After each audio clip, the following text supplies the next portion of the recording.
Welcome to the Nairobi Health Show, everybody. I've got Devin Burke here today. Devin, thank you so much for coming on the show. Thanks for having me, Dave. I'm excited to speak with you. You are a sleep expert, but we're not going to put anyone to sleep today. We are going to be alive and kicking and have an awesome episode that could change people's lives. And before we jump in, I'm going to just read Devin's bio real quick, and then we'll dive into his backstory and his current story and ways he can improve your life, especially through sleep. He helps high achievers and exhausted insomniacs get and stay asleep so they can wake up with more peace, power, and presence. And if that's all I read about your bio, I think most people say, yes, I'm in. Get started. Yeah. But I'll read the rest anyway. He's a best-selling author, speaker, renowned sleep coach, and founder of Sleep Science Academy, which helps people stop suffering and start sleeping using a unique, holistic approach based on science. He was also named one of the top 25 health coaches in America. And Devin, there's more. We could go on. I could read your bio for five minutes. No, that's fine. I appreciate it. Yeah. You got a lot of accreditations. You've done a lot of study. You've done a lot of research. You've joined various organizations. But all of that has led to where you are now, which is an expert in the science of sleep. And the fact is, you know, and I know, and everyone listening knows that there's a sleep problem in this country and probably every first world country right now. And so why don't you talk to us about that? Let's start with the problem and then dive into solutions. Yeah, it's a massive problem. You know, I just saw a statistic. It was 68% of people have some type of sleep issue. 68. And unfortunately it's getting worse. So that's, Right. the primary issue that most people have is called insomnia. And there's anywhere between 40 and 50 million just Americans, adults that have insomnia. You have trouble getting to sleep or staying asleep. So and that number since the pandemic, I haven't seen that 68% that I recently saw. I'm not sure if they're taking the latest, but it's growing. We know it's growing. We know more people are really having more trouble understanding how to calm their mind and body and how to allow their body to do really what it's designed to do, which is just sleep. And so it's a big problem. And, unfortunately, Dave, there's not a lot of good solutions for people, which is why I'm so passionate about, getting my message out to help people. Because there's really it's such a big problem and there's not a lot of solutions, unfortunately. When did you become interested in the science of sleep? It was about 5 years ago. I was at the time working with a lot of high performing entrepreneurs, people that ran companies, businesses, while running families. And somebody that I was working with, it was more of a performance life coaching business about 5 years ago. He had issues with his sleep and he's like, hey, I'm dialing in the exercise, my mindset, everything's good, but my sleep, I can't, I'm having a real issue. And he asked me, he said, what do you know about sleep? And up in that point, I was totally ignorant. I knew nothing. I was like, and I told him, I said, I don't know anything, but give me a week. I'm going to start to read and dive into things because that's what I love to do. I love to learn and explore new areas. And that week, when I started to understand how important sleep was and how big of a problem it was, I just realized, wow, there's a real opportunity to serve a lot of people here. And all the things that I had learned up until that point, I was like, they could be applied towards helping improve people's sleep. It wasn't like I had to throw the whole baby out with the bathwater. So it was just these little distinctions and then really getting into like the science of sleep and the physiology, what happens when we're sleeping. It really, for me, it just got so exciting because it was an area that I just never thought about. I thought it was a waste of time. And so I was able to help him. And then I said, well, if I can help one person, I can help thousands or millions of people with this. And that's when I founded Sleep Science Academy. And, we've been helping people all over the world, mostly in the States, solve their sleep. And you're coming from a background of helping high achieving people. And so we picture A personalities, go-getters, people with tons of energy. Yeah. And that is kind of your tribe and your world. But of course, these principles would apply to anyone, I assume, who's having problems sleeping. Yeah, yeah. I mean, the sort of our avatar, the people that come to us, there's it's moms. So a lot of times moms have insomnia after they have their kids. They're up with their kids Hmm. late at night, and then their kids are able to sleep, but then somehow they're not able to. Older Mm, women, so women that are pre or going through menopause, that's a really big time for a lot of people to struggle with sleep. And mm. then mostly who we attract is these high performing individuals, type A, that are have a high level of stress, high level of responsibility, and they really need the sleep so that they can make good decisions and be, at the top of their game during the day. So we definitely attract a lot of that demographic as well. Interesting. I can relate. I had sleep problems for a long time, years. Mm, Um, and and for me, I think part of the problem was overtraining actually. So for a long time, I was exercising 15 hours a week, mm. and I am an entrepreneur and a type A personality, and kind of high energy kind of a person, and I tend to Mhm. overdo things. I think my Dave, trick is to that to draw myself in and relax. that's it. I mean, so this like sleep is the one thing that the harder you try at, the worse you get at. And that's what it's really Right. frustrating for people that are entrepreneur, like high energy, high drive, go-getters. Because it's like everywhere else in life, that drive and that energy serves you. It helps you create things. It helps you connect with people. But when it comes to this specific area, that's the one thing that actually can get in the way of you getting results. It's very much a paradox. Well, and it's part of the cycle of life, right? So one of the challenges of sleep is you can't. To your point about the harder you try, the worse it gets. I can totally understand that intuitively, because sleep is part of our 24-hour cycle. Let's assume the average person is shooting for 8 hours of sleep, for example. That's a third of their life on the mattress, right? Hmm. And the problem is that it's the other 16 hours, right?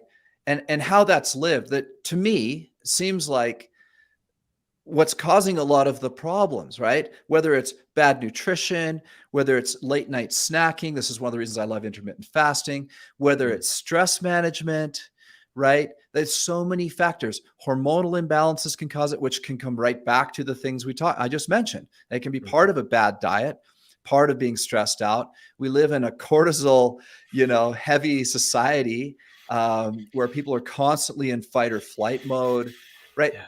And so sleep is kind of a almost a fix your life kind of a thing, uh, for some people. I think that's how it was for me anyway. Okay, now I realize there's specific sleep disorders. There are specific needs that people have that are specifically causing problems with sleep. Mhm. But let's talk about that for a minute. Sleep as part of your life and how the other areas, getting life balance, Yeah. is part of the equation here. Oh, I'm so happy that you're bringing this up. I say a great night of sleep happens as soon as you wake up. And Okay. everything you do throughout your entire day dictates whether or not you're going to be able to get a good night of rest. So, yeah, little things like how we manage our days, our stress, our thoughts, our beliefs, what we eat, what we decide not to eat, when we eat, are we getting sunlight? Do we feel connected? There's a huge disconnect with loneliness and insomnia. People Mm, that feel and we're so disconnected. Like people just don't feel like they're part of a community. So like mm, your mental health is a major factor when we're talking about sleep. Um, so like the setting, also your bed and bedroom and the things, your environment can affect your sleep. Like are you sleeping on a toxic mattress? Are is there a bunch of noise and light in your room? Are you eating in your bed? So there's a right. lot to it. And I don't want to overwhelm people, but it's also really simple because it's really important for people to realize that there are actually billions of people around the world that do the exact opposite of what you should do to get a good night's rest, and they're able to fall and stay asleep all night. So it gets a little bit tricky because sometimes people, Okay. they put too much emphasis on sleep. They put it on a pedestal, and it deserves to be on a pedestal because it is life-changing when you're getting sleep and it's Yeah. good sleep.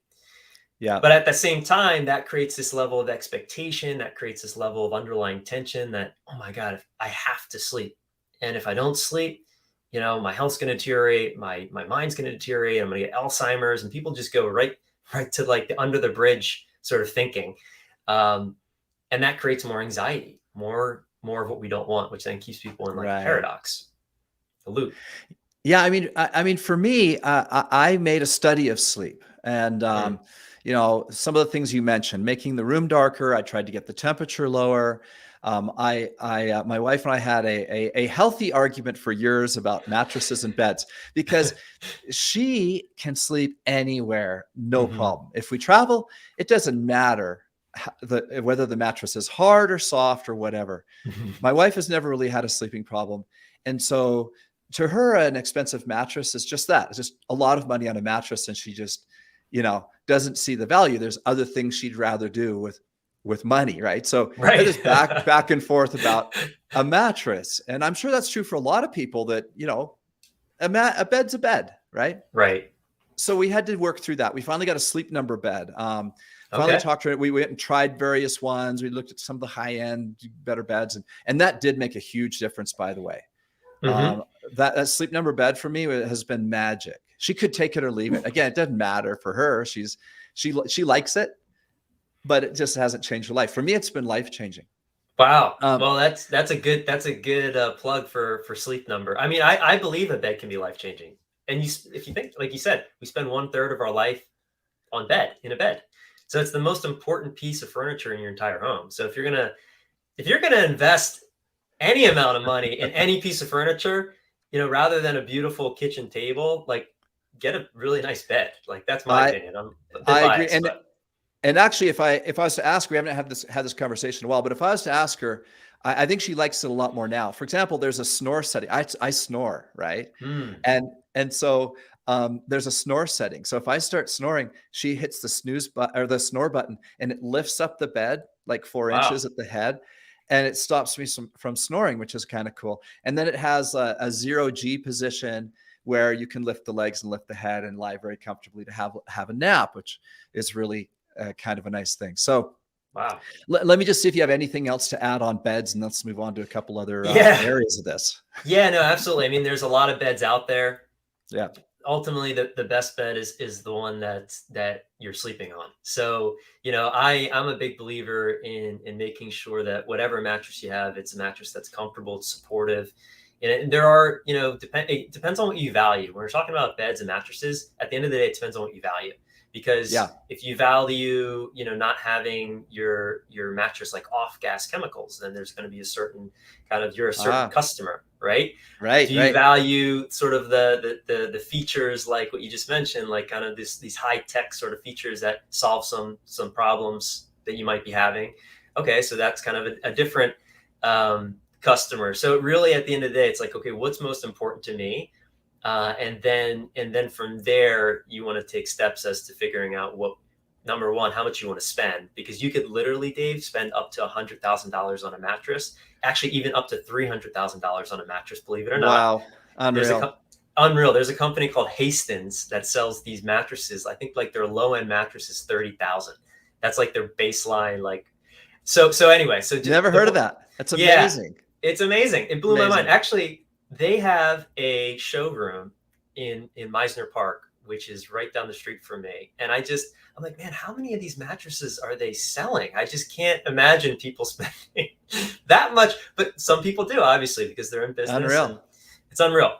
All that to say, get a mattress that's supportive.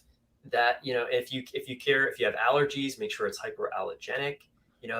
I'm a big believer in, if the surface you sleep on should also regulate body temperature, so something that doesn't store heat. So a lot of these Right. Tempur-Pedic mattresses, they kind of like they're cooking your body. You're essentially, body heat's getting stuck in the mattress. And now they have mattresses that have like phase chemical changing cooling features. I'm not a huge fan of that, but they're making some really interesting upgrades in bed, in the whole mattress industry. So that's a whole, like, we could talk for like 3 hours just on mattresses. Yeah, no, but what you said is great. And by the way, I'm not by any means endorsing the Sleep Number as the best bed for anyone else. For us, it took us months to figure this out.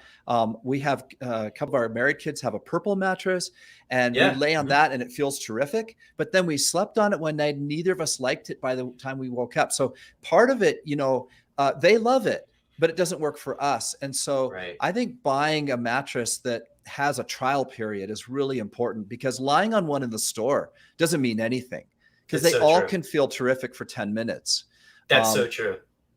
Yeah. That's a really good point. And the best mattress for you might not be the best for someone else. Yeah. There's a lot of factors there. Regarding, Dave, your snoring, there's something I really want to share, because I'm sure there's other people listening to this that also have, spouses that snore. Bring it on. So there's a company I recently discovered called Excite OSA, and this is a breakthrough technology. What it does, they have a 90% success rate for snoring. It's a daytime treatment. It's 20 minutes a day, and it's this little device you put on in your mouth for 20 minutes, and there's a timer. And what it does, it's kind of like, those e-stim that kind of stimulate muscles that contract, and sometimes if you have like a back problem, it does that to the muscle underneath your tongue, which is called the myoglossus. And it builds that muscle up so that the tongue doesn't slip back and cause either an apneic event or snoring. And so I got to experience it.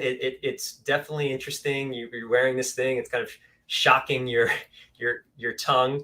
But I love breakthrough innovations when it comes to any challenge. So anyway, that is available. It's something that I personally experienced, and I thought it was pretty cool. So in my experiments with this, I had a dentist from Australia. He's actually the head of the Australian Dental Association, and he's talking about snoring, how it really is bad, and you really should try to fix it. And one of the things he recommended was tape over your mouth, hold your mouth closed. I did that, and guess what happened is every morning, like, I sleep really deeply now. And every single morning, that tape was off my mouth, thrown to the bottom of the bed, and I never remembered taking it off. Right? So, like, in my subconscious or my sleep, I was just like ripping that thing off at some point in the night. But then I told my chiropractor about this snoring thing, and he had me do this procedure where he stuck like these balloons into my sinuses. Oh yeah, like 4 different places on each side. Hurts like crazy. I've broken my nose 3 times in my life, and I'm telling you, this hurt just as bad as a broken nose. Now, it opened up my sinus cavity like crazy. And it's probably because of those 3 broken noses, right? Like, it was all messed up in there, and I wasn't getting airflow through my nose. And since I've had that procedure, I can't remember what it's called now. It totally sucks, so I don't recommend it. But my wife says my snoring is way less. So it's gone down, not away, but it's quieter and not as often. And I actually recently learned about that procedure as well from a chiropractor and a doctor that I know on the west coast of Florida who does that. Yeah, and he pretty much said the same thing. Like, it will change your life if you have some real issues, but it's painful, and it's kind of like not a lot. I don't think a lot of chiropractors know how to do that. That's kind of like a very specialized procedure. Or maneuver. I don't know what they call it. It feels like bones are breaking. I kid you not. Wow. Like, the first time he did it, like, oh no, I'm not. He's like, you got to do it 8 times. And he goes, once you start, you have to commit. We're doing all 8. You can't do just one. Wow. And the first one, it felt like my face was split apart. It was bad. So I would recommend taking like half a bottle of Valium before you go for something. Yeah, that doesn't sound fun. I don't think people listening to this are going to be too excited about trying that one, but maybe it's the mouth taping. It's changed my life, though. I can now breathe through my nose through full-blown exercise. I could never do that before. I was always a mouth breather through exercise. So it's been huge. And I would say, actually, I would do it. I would put up with that one day of extreme pain for the long-term benefits. Well, I just have to add a little disclaimer here. The half bottle of Valium was a joke, everybody. No one take in this day and age, we have to be so careful what we say. Right? That was humor for those that don't understand. Yes. Do not do that. But you could talk to the healthcare professional about some way of numbing. There's other ways of numbing. Maybe you can get if you can get a local anesthetic for that procedure, it would be way better. But I've kind of sidetracked you probably, and we've talked about some really interesting things, but not your core message, I don't think. I've just kind of talked about sleep according to Dave. Let's jump into what are some of your top epiphanies? You've been at this with high performing people for 5 years. Let's just take some of your high level bullet points here that you've picked up. Yeah, it's really fascinating. The sleep, there's constantly new information coming out about sleep. And I find my expertise has really been in the psychology of sleep and really thinking through, well, how do we change how we think? Because oftentimes I find that people are always looking for a physical, tangible solution to their sleep challenge. And more times than not, the solution is actually between their ears. It's really interesting. And that was surprising to me because originally when I was really getting into this, I was thinking about all the things that you do, like room cold and dark and all the sort of physical things. And I totally disregarded the mental side of how to have a good night's sleep. And so one of the things that I always tell people is it's so critical that you separate your day from your night. Most people take their day into their night. And then they wonder, well, why can't I sleep? The most common question, Dave, I get is I can't turn my mind off, and that's why I can't sleep. Right. And so our minds never turn off, not even when we're sleeping. So what we do, so it's like you need to start to have practices that create the space throughout your day to allow your mind not to have so many browser windows open at night. And so having a bed buffer, creating a real good end to your day and start to your night is really important. And then this is so simple. And this was something that when I realized this, I was almost like shocked how powerful this actually, when implemented correctly, would help people change their sleep. It's acceptance. It's literally embodied acceptance. Now, there's a difference between intellectualizing in acceptance and actually having the experience of being in acceptance of something. And not only is this phenomenal for sleep, it's also phenomenal just in life in general, just to deal with the ups and downs and the traumas and the tribulations. But I could not believe how when people really understood how to shift into a place of total acceptance of whatever the night would give them, like all of a sudden, boom, they're sleeping. And these are people, I'm talking, Dave, that haven't slept in 30 years, that were getting between 4 and 5 hours of inconsistent sleep. And then when they get this and they're practicing it, because it is a practice, it's like, whoa, like magic. And to me, I was like, what? Like, what? There's all the things. Well, I've tried, I hear all the time, I've tried everything. I've tried all the medication, hypnotherapy, acupuncture. I've tried all the supplements. I have perfect sleep hygiene. I have the high-end mattress. I do all the things. They're like, and then it's like when they get the acceptance piece, you can start to let go of all that stuff. And it's fascinating. It really is. That's definitely in line with my own story. I never found that specifically from a coach like yourself. It was more an accident. I started a dedicated meditation practice in February 2016, which I've kept up from that time to this. I've been to retreats, and I also started studying Buddhism and Eastern thought and Eastern philosophy and religion. And that was very interesting to me. I'd never really dove in to some of these ancient practices and whatnot. So diving in, listening to podcasts and developing and learning what meditation is and all the different types of meditation. I had no idea. And learning principles like acceptance, like there is suffering in life and it's okay. And we can, these principles, like in the West, we tend to think if something hurts, it's wrong. We got to turn it off. Right. The principle in the East of, well, life has things that hurt. sit with it. Maybe it's not as bad as you think, right? So Mm. that principle is different, right? In the West, we're like go getting, achieving, overcome. That's our mentality, and the concept of accepting, I think, is a little foreign to us. One night, I was lying in bed, back in my bad insomnia days, and I was trying to go to sleep like Yeah. normal. And I decided to stop trying, like what you just said. I discovered just through accident. And I thought, I think I'll flip the script. I think I'll just stay open. I think I'll stay awake. I think I'll keep my eyes open and I'll just think about stuff for a little while, right? And that right there changed everything for me. And it was kind of an accidental discovery of what you now are teaching Hmm. and have discovered, and probably have a lot of great ways of training this. But that changed everything. Once I learned that instead of trying to go to sleep, I could actually try to stay awake, and I couldn't. Yeah, thank you for sharing that story, and what a gift you discovered, you stumbled upon. And I don't think it was by accident. What you're mentioning, studying Eastern philosophy and getting into a meditation practice, I think naturally allows sort of this insight to be discovered in some way, whether it's in Yeah. your sleep or whether it's in another form. But it allows that sort of presence or mindfulness, if you want to say that, to then have an experience like that. And that's really it. Like you nailed it. That is, if there is a silver bullet or a secret to sleep, to better sleep for people that really struggle, it's what you just said. Stop trying. Okay. Okay. I Yeah. want you to. I love that. Now, is that the first thing you teach people? Is that the Yeah. first principle?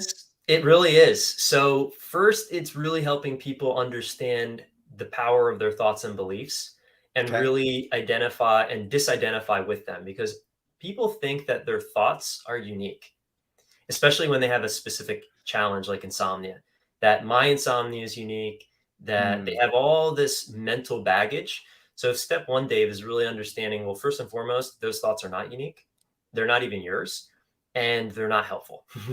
So we have a whole right. process around giving people a very clear path to understand how their thoughts and beliefs actually create their experience.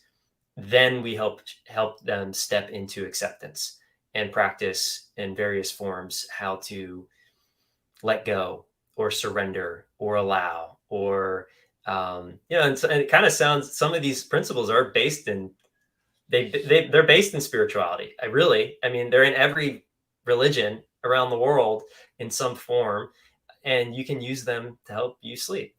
So, yeah, Yeah, interesting. And the fact is, whether they come from metaphysics or religion or not, are they effective? Do they work?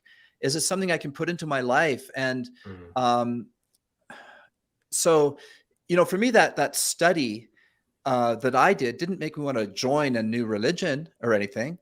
I mhm, really took it as it just was fascinating to me. And I was yeah, just like extracting wisdom. And for me, I love ancient wisdom anyway, the Bhagavad Gita and the Pali Canon mhm, and with Hinduism or even Christianity has a rich tradition of mysticism that's kind of lost. yeah, You got Rumi, who's amazing. And so they all came from different practices or religious traditions that might vary a lot from each other, but underlying it, I really think is human wisdom that we can extract, and we're kind of losing it a little bit. So it's exciting to hear that companies like yours are recognizing that this is core, because look at how many medical practitioners, for example, have someone come to them who has a sleep problem, and the first thing they think of is to give them a drug. yeah. That's right. That's the norm in That's our the norm. society. Yeah, that's the norm, and it's programmed, and it's systemic, and it's a problem. It really is, because it's not doing people any good. I talk to people every day, Dave, that are addicted to sleeping pills, that Mm, have gone from sleeping pill to sleeping pill, that they turn to alcohol, they become alcoholics. Um, wow. and it's because they've never were given the opportunity to really address the root cause. They were just given a quick Band-Aid and shown the door. And it's not the doctor's Right. fault. It's not the doctor's fault. Doctors are doing what doctors are trained to do, which is prescribe. And thank God we have doctors, and thank God we have medicine. But unfortunately, that is, with this specific challenge, is doing people a grave disservice when they don't understand that this is a temporary solution and that they need to really find and address the underlying issue, or it's going to continue to be a problem for them. Okay, so that's number one. What's number two? What's another area that's of high importance that you go into early on with clients? Yeah, so another area is really helping people stop doing the things that seem to make sense that actually get in the way. And I'll give you an Okay. example. So one of the things that people do, Dave, is they spend more time in bed. They spend, Oh. actually, if they're not sleeping, people think, well, I'm gonna spend more time in my bed. And then what happens is there creates an association with bed and arousal, or people, and that's not what we want. Your bed is for two things. It's for sleep and it's for sex, nothing else. Not work, not having difficult conversations with your partner, not Uh, eating, so our bodies and our minds anchor places and spaces with certain activities and feelings. And so when people spend more time in bed awake, they're training their mind and body to actually be awake when they're in bed, which is the opposite of ah, what we want. So that would be an example of one okay. thing. That another thing is people take naps. And this is the reason why taking naps, for somebody that doesn't have sleep issues, naps are like incredible. I love it. Naps are amazing. People that have sleep issues don't nap because it lowers sleep pressure. And there's a neurochemical called adenosine that builds up in our mind body system throughout the day that creates this feeling of tiredness. And if we take a nap, it's like a pressure valve that's building up. We take a nap, we let some pressure out of that valve, and then that ends up, we have a harder time falling asleep or staying asleep at night. So we want to let that pressure build up. And caffeine also gets in the way of adenosine. The molecular structure of caffeine and adenosine are very close, and caffeine gets in the way of that receptor. And so the body has this false sense of energy. And I talked to actually a gentleman who was yesterday, he's like, I rely on caffeine. He's like, I'm drinking caffeine all day long. If I don't do it, I'm not functional. And caffeine's a drug. And so, and unfortunately, it's like this, people fall into these bad habits of relying on something like caffeine, which is like, it's just, you're borrowing from Peter to pay Paul, right? So this is another, and there's a lot more. But I like caffeine. Yeah. So I So do I. like it in a pre-workout drink. I Yeah. like an energy drink now and then. So, Yeah. and what I've done is I go by the the FDA says you shouldn't have more than 600 milligrams of caffeine a day. Different sleep scientists say don't have any after 2 o'clock, and some say don't have Hmm. any after 4 o'clock. So we have these rules around caffeine. And the Mayo Clinic is recommending no more than 400 milligrams a day. And the rumor is the FDA is going to move in that direction based on more recent findings. So I like caffeine. So I try to kind of stick to those rules. Like if I want a better workout, a pre-workout with 200 milligrams of caffeine, it really works for me, right? It I does. like it. Well, Dave, you might, here's an important caveat. So Okay, everyone metabolizes caffeine at a different rate. Most people don't correct. know. So Yeah. if you know that you're a fast metabolizer of caffeine, you can maybe get away with. And also there's things you can do to buffer caffeine, like add mushrooms and Ooh. there's an incredible product. Actually, a client of mine and I'm going to plug his thing here. Okay, let's Uh, hear it. Created a functional mushroom beverage that has about 80 milligrams of caffeine, but also has lion's mane and cordyceps and chaga and L-theanine. And so when you pair certain plant medicines, if you want to call it, Yeah, yeah. together, there's a synergistic effect. And it actually, what that does, having the mushrooms paired with caffeine, as well as like L-theanine, it creates a little bit more of a less of a load on your adrenal glands, Ah. and it doesn't create the jitters. So it's more of sustained energy. So if you even just take L-theanine, which is found naturally in green tea, if you just, that helps buffer. You can actually, this is a cool story. I was in Asheville, North Carolina, and there's this incredible tea bar up there called High Climate Tea Bar. Anyone, you're in Asheville, you got to go visit this place. It's amazing. Okay. And I'm drinking this green tea that this guy who's like more knowledgeable than anyone I've ever met on tea. And all of a sudden, an hour later, I'm just sitting there, and it's just this beautiful place. I start to feel high, like literally, like somebody just gave me a joint. And I asked the guy, I was like, "Did you like what'd you put in this tea?" And he goes, "Oh, he's like, you're tea high." And I was like, tea high? Like, what is tea high? And he's like, "Oh yeah." And then he started to explain to me that the L-theanine and some of these other catacombs and these amino acids that work synergistically with the caffeine create this sort of endorphin feeling that I felt elated. I felt like I was not foggy. I was focused. I was calm. I was like, "Oh my God, this is incredible." So that's a thing. Okay. As a total fluke, okay, this is kind of interesting. This morning, I was having a tough time kind of get going, right? So I have this natural energy drink that I really like. We sell this on our website. It's called Focus Up. Cool. Okay. Cool. I love it because it has no artificial ingredients. It has 80 milligrams of caffeine, which is the number that you said. Now, in addition, this is my morning drink this morning. In this coffee cup is a lion's mane tea with 2 tablespoons of coconut oil, Wow. which is a part of what we call a fasting mimicking diet, something that I'm experimenting with because I'm in intermittent fasting. So I'm doing right now what you said accidentally again. I got the lion's mane and 80 milligrams of caffeine. Wow, you're tapped in, Dave. I don't know what's going on. It must be all the meditation you're doing. Like you're connected somewhere. Zen. Something's going on over there. I don't know. Yeah, there's That's some so Zen funny. happening. That's amazing. What a coincidence if there was such a thing. Well, I've never done this before. Actually, this is the first day I've ever done this combo. Wow. For those, yeah. Wow. So, well, for those people listening, it's called Odyssey. Is the drink that I'm referring to? It's Odyssey beverage. I'm gonna buy some.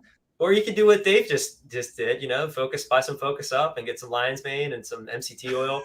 I just finished a 5-day fasting mimicking diet actually, and I felt great.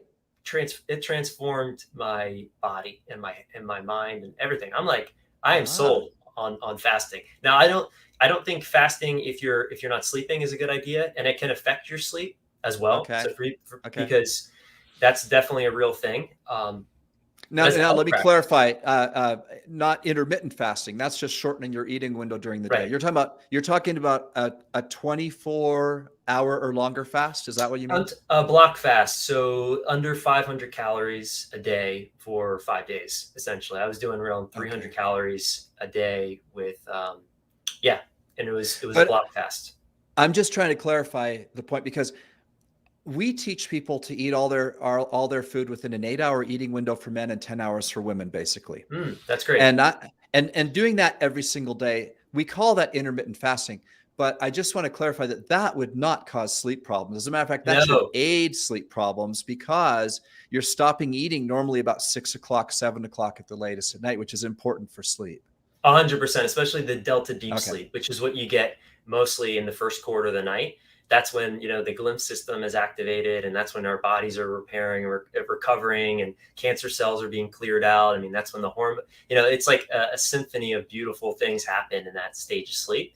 And food is probably the number one reason why a lot of people don't get into that stage of sleep, because they eat too late. They have that late night snack. Okay. So the intermittent fasting, having a 3 to 4 hour buffer, that is a fantastic practice if you want to increase the quality of your sleep.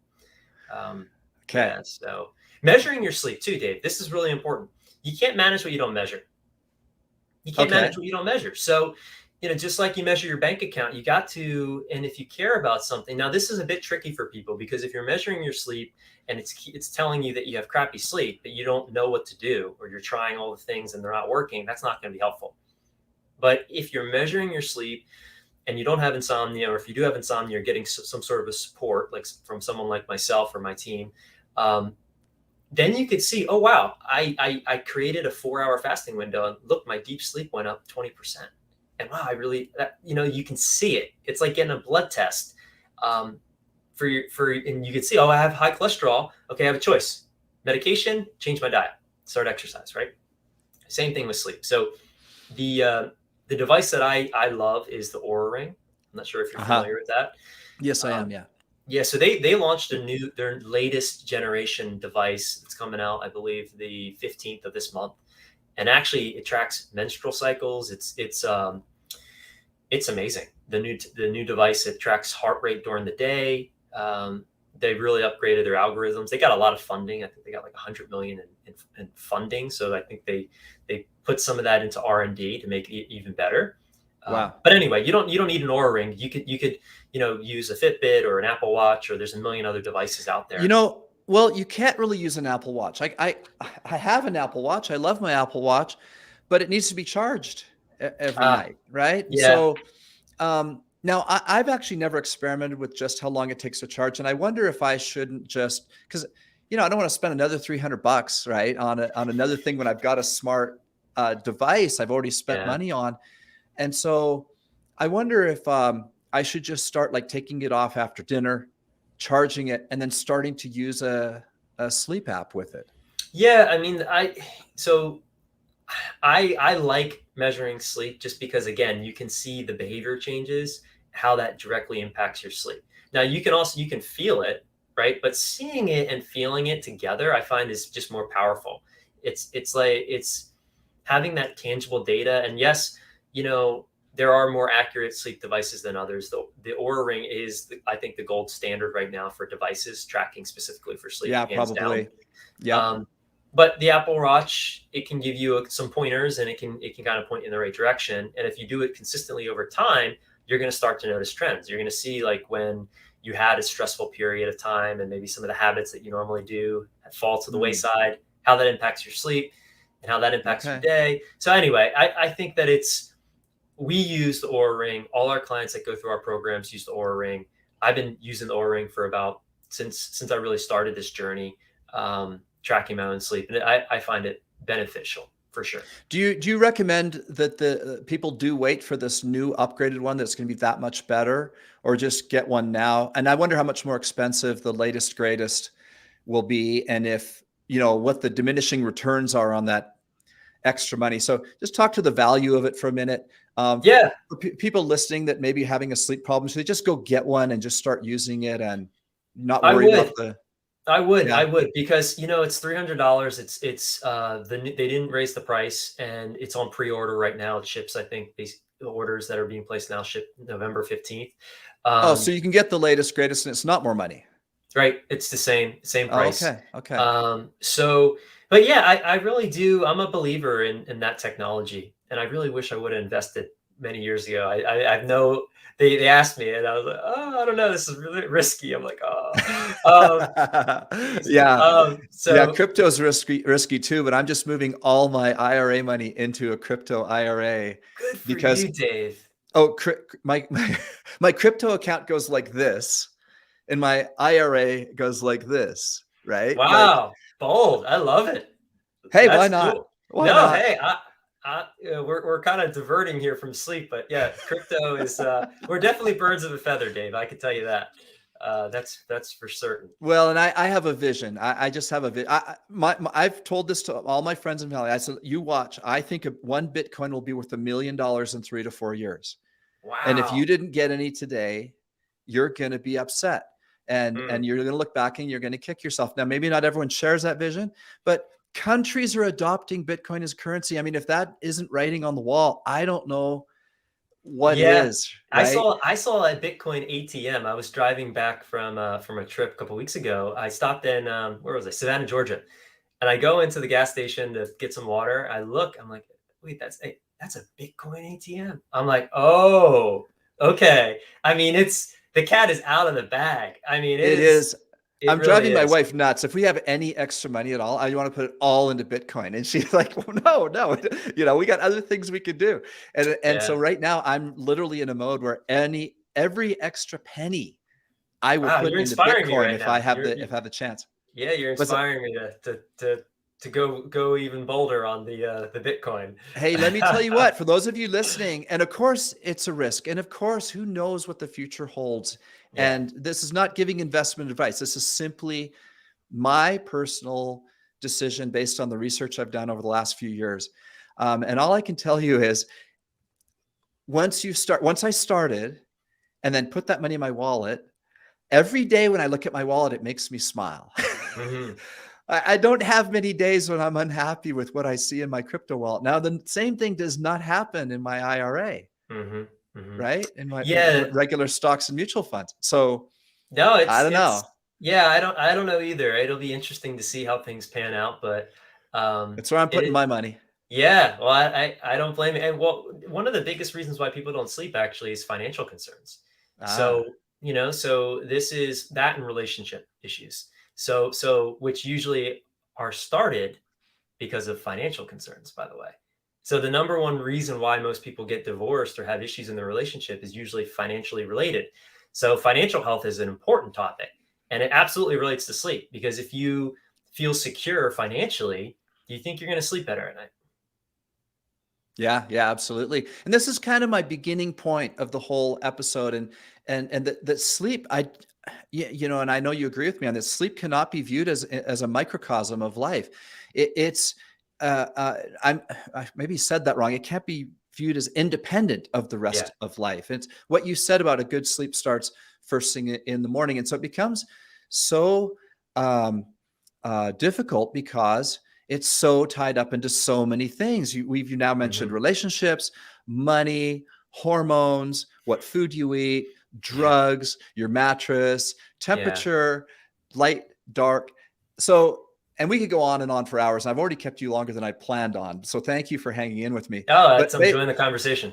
me too. We could talk for a long time, I know, We and we'd could. really enjoy it. But I do have to limit the podcast. So for those who are having trouble sleeping, they just need to reach out to you. So how are they going to do that?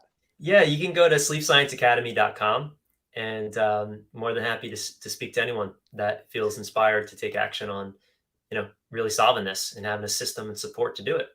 And how do you deliver services? Do you have like a program? Is it a one-on-one coaching? Is it like a course they take? How do you deliver? Yeah, it's a hybrid. So there's an educational component to it, which is definitely based online. People all over the world have taken this course.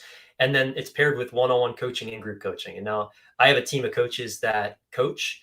I do still the group coaching. So it's really a hybrid. It's giving people what they need to know, the actual plan, the education that they're missing, the tools, as well as the support. Because it's not enough just to know the what, the why, and the how. For a lot of people, when they're not sleeping, they need the support. You need somebody that's going to really hold your hand step by step through a proven process that works. And Mm. that's why we have such a high success rate with people that complete our program, is because we're giving them those two components. Well, it sounds great. You're obviously a professional. You know what you're doing. You've got a great team, and it's such a difficult cycle because if you're not getting good sleep, the rest of your life isn't that great, and if the rest of your life isn't that great, you're not getting good sleep, and there's Yeah. this cycle.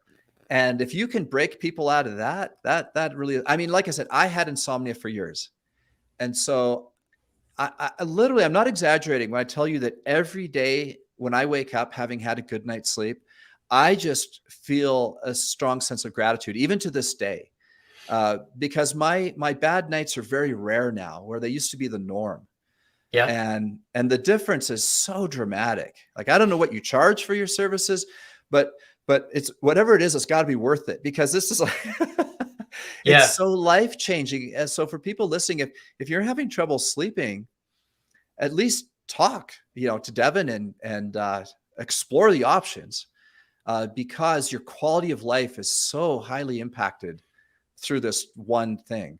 Thank you for saying that, David. It truly is, and that's one of my missions, is to really help people see what it's costing them not to solve their sleep.